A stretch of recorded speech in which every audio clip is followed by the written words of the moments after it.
In many ways, it's like giving it, in some way saying thank you to the elderly, because my entire career is built on the advice of grandmothers. While I think nutrition sciences are still learning how to learn better about food systems and go beyond carbohydrate, proteins, and fat, I think our grandmothers already had advice which was connected to culture, crop cycle, and climate. So in our collective wisdom, our grandmothers already knew about the benefits of haldi or avla, or for that matter even neem, long before fashion magazines and cool cafes discovered it.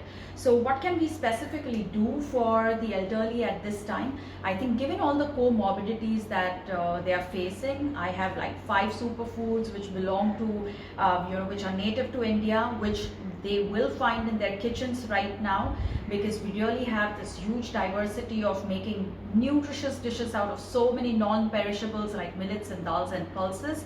And here's my list then. So the first thing that I would ask everyone is to start their day with a handful of nuts, especially the elderly, because it also helps them with their mental health, it helps them with joint health, and it is obviously very good for the heart too. For all those who are unable to chew them, you could powder them and then have them, or have it with a cup of milk. Ragi is another millet which is extremely important, ragi or the finger millet or nachni, because it's rich in iron, it's rich in calcium. While you are in the whole lockdown phase and your activity comes down, there is also constipation, and ragi will help with digestion issues also. So ragi is critical. You can turn it into a porridge, a paratha, a dosa. You can make it in multiple ways. So ragi for either breakfast or lunch.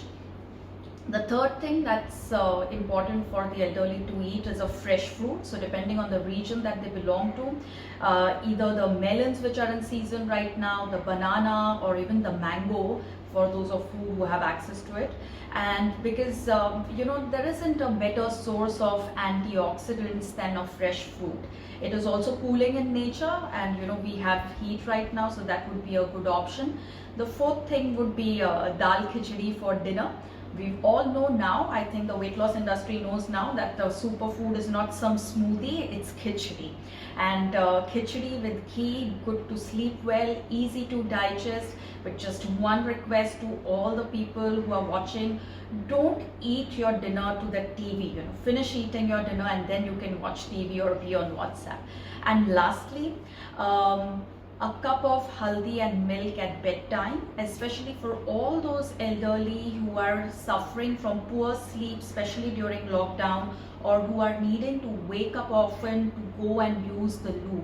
So milk has a good hydration index, and haldi is anti-inflammatory in nature. So you can have haldi milk in the night and end your day. That is something that I would aspire for all our elderly people to eat. It's easy, it's accessible, it's inexpensive.